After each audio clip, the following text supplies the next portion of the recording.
So the Islander Way really started from something that happened in 2019.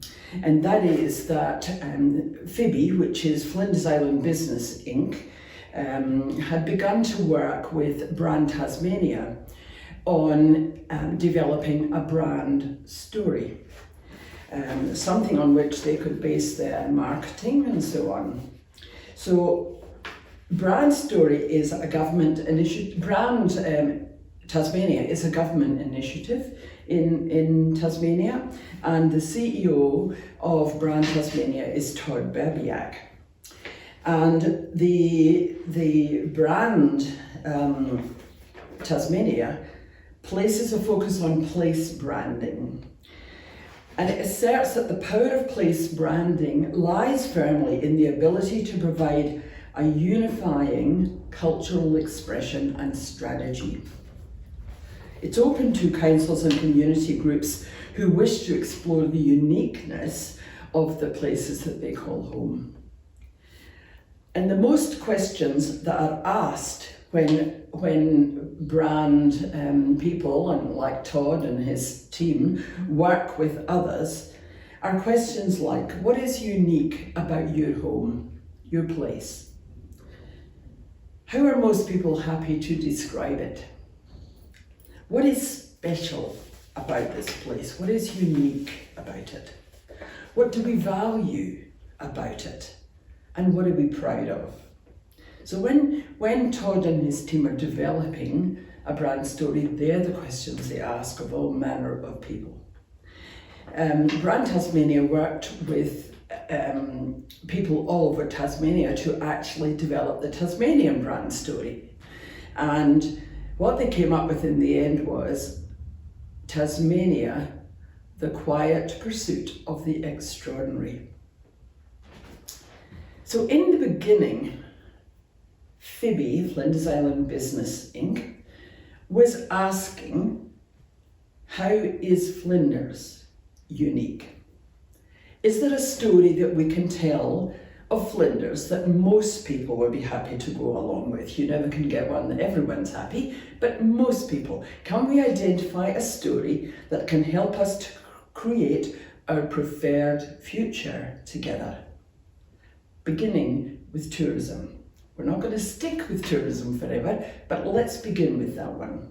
So in 2019, Todd worked with many Flinders community members, and he and his team gathered lots of words and phrases about how tourism was developing on Flinders Island, about what was unique to Flinders Island, and so on.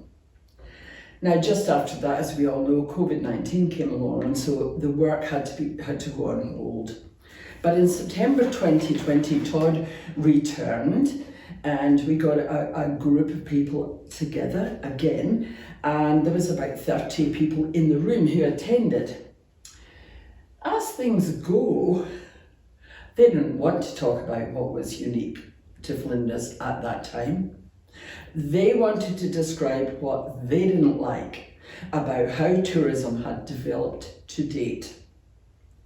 Now, the traditional tourism that was really the only bit that was around in those times, just a few years ago, the aims of that are to grow the numbers of visitors, to help them to spend their money, and by so doing to make the economy more and more sustainable.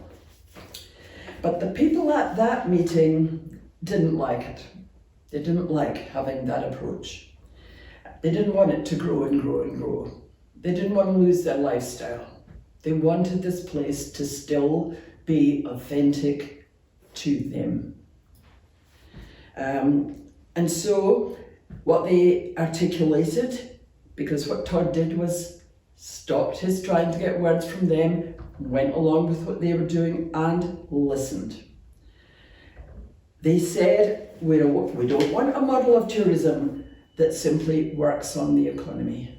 It has to work on the people, on the environment. They wanted a model that put the community at its centre. And so, as part of that work, they were asked towards the end, when Todd had gone away and had worked on a draft of a story that was going to become The Island Away,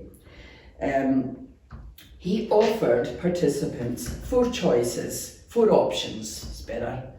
And one of them was to explore a way of seeing how the principles of regenerative tourism could work for Flinders Island.